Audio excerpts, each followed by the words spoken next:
lakini hao waizi huko la sisi tunawasakanya mbaya mbovu.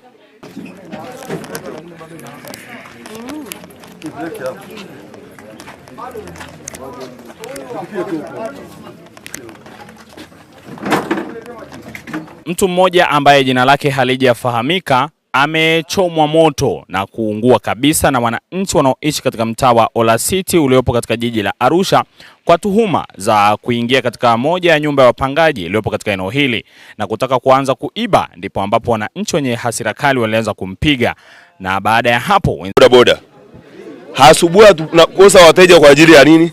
Ya wizi. Mama anaogopa kutoka asubuhi kwenda sokoni. Wamama wengi sasa hivi asubuhi, juzi hapo mtaa juu hapo, nadhani watu wengi hapa wanaoka mtaa huo wanajua hapo kwa kina Mama Fatuma hapo. Wakina Mama Fatuma juzi wameibiwa. Mama Fatuma simu zake zote zilichukuliwa.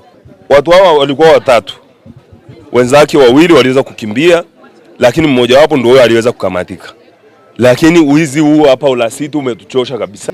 Ni kuvunja milango. Yaani yeye ndo alitangulizwa kuingia ndani, wenzake wakawa wako nje.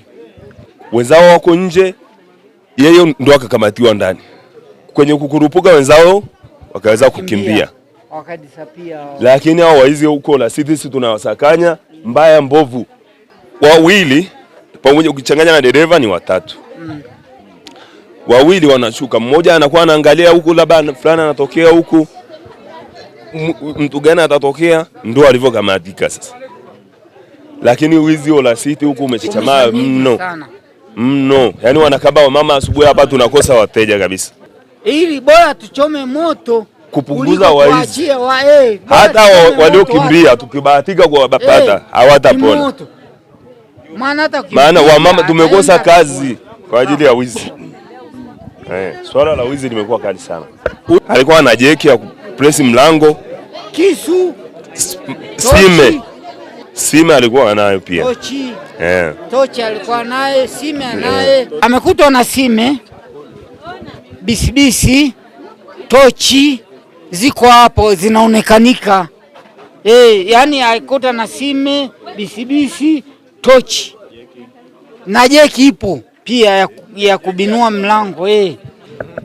Ndio anatembea na hivyo vitu mpaka saa wanazo, sio saa tu, yani wana vitu vingi, yani siwezi kuelezea vitu walivyonavyo, lakini wana vitu vingi.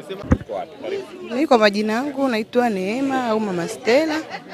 Kitendo kama hichi kinatusikitisha sana, kwa sababu huku watu wanakatwa panga saa 4. Kuna baba mmoja juzi hapo alikatwa panga mapema saa 4 usiku. Kwa hiyo kitendo kama hichi kinatushangaza, kwa sababu hawa sio wakazi wa huku, ni wageni sana, si hatuwatambui. Tunashangaa wanakuja kufanya matukio kama haya mtaani kwetu. Yani kwa kweli siwezi kusema sana, kwa sababu watu wamechoka na vitendo kama hichi. Kwa hiyo wameamua kuchukua tu jukumu la kuamua kumuua, kwa sababu sasa mwizi kama hivi huwezi kumwacha, kwa sababu tunachoka. Mama wanakabwa, wanakatwa huko mapanga. Kwa hiyo ukiona kitu kama hichi, hata kama ni wewe, mimi mwenyewe mdogo wangu wiki iliyopita walimnyang'anya pochi na simu, ila hawakumfanya chochote, walikimbia kwa kutumia pikipiki, na wanatumia pikipiki hivi kufanya matukio. Nilisikia aliingia saa 8 ya usiku, wakaingia huko ndani, maana tunaona alikuwa na kufuli na vile vinani vya kufungulia mlango vile. Dukani walipokuja dukani mimi sikuwepo, nafikiri ilikuwa kwenye mida saa 10. Dukani pale nilikuwa na mlinzi ambapo analinda connection na dukani kwangu.